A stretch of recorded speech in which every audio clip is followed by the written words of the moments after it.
Hannah Murray on TRE in the afternoon. Good afternoon. Joining us on the line now is Emma Kirk Odunubi. She's a gait analyst, footwear expert and qualified sports scientist with over 15 years experience in the running industry. Her book, Find Your Pace, How Running Changed My Life and How It Can Change Yours Too, will help you run better, whatever that looks like for you. Welcome to the show, Emma. Thank you so much for having me. It's great to have you with us. I don't think I've spoken to a gait analyst before. What does that actually mean? So a gait analyst is someone who basically, in simple terms, analyzes how you walk and, or obviously in this case of running, how you run. Yeah. And do you reckon that the health permitting, obviously, that anyone can run? I do. I think we shouldn't put any sort of time limit or any sort of, pace that you should hit in order to be a runner. I think society likes to say, well, you've got to be fast or you've got to do it non-stop and not have breaks. And for me, you can be a runner even if you just go a 30-second run into a 30-second walk and you repeat that. You're still going for a run, even if you're needing to take breaks. So I think we need to make sure that it's accessible to everyone from that perspective, and people don't think they have to run non-stop all the time to be able to say that they run. Yeah. And it always kind of makes me smile, I guess, when I watch TV shows or films or whatever, when you see people that have got a lot going on in their heads, whether it's an issue at work or relationship wise or whatever, and they put their trainers on and they go for a run and it looks idyllic. It looks like, it kind of, it clears your head and you feel good and they look good doing it. And I go, yeah, that looks great. And it doesn't seem to translate necessarily for me. I've tried running. I still can't believe I did this. I did do a half marathon a few years ago and I went from couch to half marathon and followed the training structure, and I was incredibly slow, but I did it and it was a massive achievement. But I kind of stopped after that because I desperately wanted to enjoy it more than I did. How can you help people to enjoy running more? Because I would love to do it again. Yeah, I think it is, as you said, that comparison part, even you just saying there, I ran it really slow, kind of taking away from the fact that you actually ran a half marathon, which is absolutely incredible. And it's not something that everyday people do. So that in itself is an achievement. And I think if we try and take away from, we're going to have friends, family, people we know that run and they're like, I run marathons, as if that's something that's normal. It's not normal, no. Right? 5K is also an incredible distance to even be able to achieve in the first place. So I would say find a love for it that doesn't mean pace, that doesn't even maybe mean distance. It might mean some of my most favorite runs are when I catch up with friends and we go, should we just run to a bakery? And I go and run. I get a lovely baked good, maybe a cinnamon roll, personal favorite, nice. And then a coffee. And it doesn't matter about the pace. It doesn't matter about anything. You're just running to a space. So in getting friends involved, things like that, park run, which is an incredible international event, finding local park runs and being involved in that can be something where you just meet up with friends and do it as a social event rather than kind of tying this, label of I must be a runner, I must do this in order to run. And the shoe, this is where the gait analyst side of you must come into it. The shoes that people wear must be incredibly important. I spent a silly amount of money on running trainers when I did this, and I got my feet and my walk analysed in this cool shop and everything, and seemed to buy the perfect pair of trainers. But then I wore it for a few times and it was kind of rubbing and not really comfortable. So I went back to wearing my cheap and cheerful trainers and ended up selling the trainers for less than half the price of what I bought for them. And I was like, oh no, I can't believe I did that. How do you know the right shoes to wear? Because that must make a huge difference. It really does. And I think it makes a difference not only to how it feels when you run, but also whether you're likely to then continue. As you said, finding rubbing issues, blisters and things, all these horrors, I guess we hear about running when people do it. I think put it into the hands of someone else. So as you said, you did the right thing by going to a shop. I think one of the biggest importances within that is trying multiple different brands, just so that you can feel different shapes. I like to try and get people to think about running shoe brands not being like there's this one's the best or that one's the best. There's going to be one that's the best to fit your foot shape. Okay, so if you've got a slightly wider foot, you might be more likened to, I don't know, a New Balance, a Brooks, something like that. Or if you've got a more narrow foot, there's going to be other brands that are going to work better for you. So it's not that there's a best brand out there, as much as the marketing world makes you think that. There's actually the best brand for your foot type, because we're all individual. That's really interesting. Yes, I don't think that comes across so much. Particularly, the shop that I was in, I was told that this was the best brand, and that was the one that I went with, and it obviously wasn't the best brand for my feet. Clearly, and it is that trial and error, which can be very difficult. So that would be my biggest advice when you are trying to get shoes. Ask just to try a multitude, 4 or 5 different brands. So then at least you can feel on your foot. Oh no, that one feels tighter. You'll naturally be able to feel comfort wise, that feels a bit more constrictive. That one feels a little actually more comfortable generally. And I would say to a lot of people, once, the advisor in the shop says, whether you need the neutral or the support, that sort of minefield, once you're through that, go on comfort and trust your instinct on comfort. Try to close your eyes to the colour. Yeah.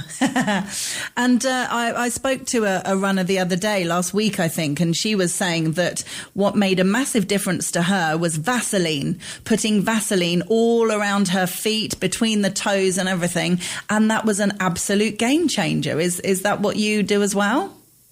So luckily, I've managed to get rid of the idea of blistering in my feet. It's not something that I suffer from a lot. I know it is a struggle for a lot of runners. Vaseline is great because instead of when you get those blisters and irritations in the feet, it's because the skin is rubbing against something that's causing friction. So that might be your sock. So make sure the sock is not cotton. Make sure it's made of a synthetic material, a sport sock.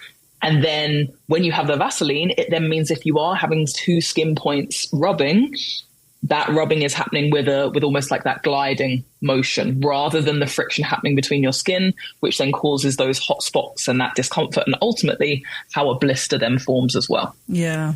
I mean, again, people will enjoy running and be able to run a lot longer if they're not having to worry about their feet. Exactly that. And if we can try and simplify it, and that's something that I really aim to do, is go, okay, here's the simple things, as I mentioned, like get rid of your cotton socks, get a nice comfortable sock. And if we can make comfort the focus on the foot, on the ankle, that when you're even putting them on, this feels nice. These shoes feel good. It kind of almost encourages you to want to run a little bit more because you're in comfortable kit. And in terms of where you would sort of encourage people to start, if people are listening thinking, I'd really like to give running a go, but I'm nervous, I haven't run since I was a child maybe, and thinking that they're probably not going to be able to run very far at all, where do people start? So I would start with not drastically worrying about kit. I know we've just spoken about it, but don't drastically worry about it. Put on a pair of shoes that you might have that are a bit like trainers or you've used for the gym or something like that, and literally just go outside your front door and try to go a minute on, a minute off. And the big advice I give with that is that minute that you run, I don't need it to be you sprinting for a car, a bus, a train. I don't need it to be that fast, but just take it into that really easy, steady state run that you can hold for a minute. Then walk for a minute. Start to build that up maybe 4 or 5 times. And then week on week, you start to progress it. So actually in the book, I've put a nice little 10-week, really easy, progressive week by week to help you get running and literally get started. And then my other advice with it is don't be afraid to repeat a week. I think so many times we do running plans and we try to keep going ahead, week on week, but sometimes life gets in the way. You might fall ill or have a really busy week. You don't have to keep progressing yourself. You can just go back to the first week again if you're finding it really challenging. So I think that is the other thing, is just taking the pressure off of yourself to get running really quickly. Yeah, that makes a lot of sense. I think a lot of people would do that. If you're following a plan, you're pressurizing yourself that you must follow that plan. And as you say, if you're not well or you can't run for whatever reason, and you've had to miss a day or even miss a week, then you feel like you have to be going up to the next level when you're not really ready for it. And there's no need to put that pressure on yourself, is there? Not at all. And I think it's giving yourself a little bit of grace. You're starting this running journey. That in itself is amazing. So you're allowed to take your time whilst doing it. I know some people put those targets of, I'm going to do that 5K race that time. There will always be another one. So take your time, allow your body to adapt slowly, because if you try and do it too quickly, that's then when injuries and the other sides of running that people always hear about, the bad knees and all that kind of stuff, can start to come through if you try and build it all too quickly. Okay. Something I never got my head around is the idea of running and chatting at the same time. I know you're saying it's a great social thing that we can do and enjoy with friends, but whenever I would run with friends, I'd feel compelled that we needed to speak to each other, and I'd be like, like breathing really heavily, really struggling to get my words out. So for me, I preferred zoning out and listening to music or a podcast or whatever. Is there a way of training yourself so you are able to run and speak at the same time? Yeah, and everyone starts from a place of not being able to run and speak. Okay. And it is exactly as you had described it. I remember my very first time having to learn how to do that was when I went to run clubs to find that social element of running. And I was exactly the same. Absolutely blowing, could barely breathe. But with that, the idea that I then learned was, don't run with the faster people. Pull it right back. Run it at a pace that feels like, oh, I could pick this pace up, and then try and talk to people. Okay. So even just nudge your friends. Can we pull this back a little bit? And then try and find that talking. And once you start to do that, your body, and even just day to day as you're speaking, you naturally find your breath. We don't have to think about speaking and breathing when we're having a conversation. And the reason it's great in a running sense is if then you're running with someone and you're able to talk, ultimately, down the road, you will be able to regulate your breathing. And that in itself will help you when you then go out running on your own and you're used to chatting to someone, and then you do it on your own. You're like, oh, I can run a little bit quicker because I'm able to breathe a little bit better because I'm used to chatting to someone and now I don't have to. Yeah. So patience with it would be my advice. Patience and just pulling that speed slightly back. Yeah. And for someone like yourself that has been running for so long and it's like a part of your life and something that you love, is it weird for you? I mean, it must happen all the time, but when you meet people that either don't run or say they don't like running, is it like, how can you not like running, for something that you're so passionate about? You obviously want to share that joy and want to inspire others to feel how you feel about running. Definitely. And I think, does it shock me? It actually doesn't, because I did used to be that person. So when I was a kid, I used to do a lot of running because I had a lot of energy. And it was the only way I could kind of get rid of it. Then into my teenage years, I was like, we're not running anymore. We're not doing that. And I actually went down a different route and did a bit more athletics, which involves throwing things. And I used to make fun of the runners I'd see around the track and be like, why would you do that? Why would you do that? And now look at me here. So I totally understand. And I think especially depending on how you're brought up in school and sports lessons, it can be a really intimidating thing. And almost a lot of people used to try and avoid doing any sort of running full stop when we were younger. So I think it's trying to get people to understand that it's not running to punish yourself. It's not running to do things that are negative, because I think that connotation is very linked to running a lot of the time. I found my love for running because I say it saved me. It kind of pulled me out of that depression that I was suffering from, grief. It pulled me into a community of people. So my association with starting running wasn't about, trying to hit a fast time. It wasn't about anything like that. So my association was to make me feel better and to give me confidence and bring myself back to me. So when people say that they hate it, I'm like, oh, why? What was that reason? And do I coerce them? I said, maybe try it again is my usual. How about try a park run? You can walk a park run. How about just showing up? So I do try, but you're also very validly, you don't have to love it. Yeah.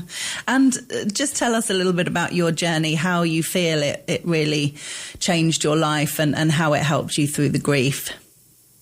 Yeah, so when I was 19, I lost my dad to a brain tumor, and I was at university at the time, and it was such a struggle. But to the point where when I was at university, I just blocked it all out because I was in the bubble, as I called it.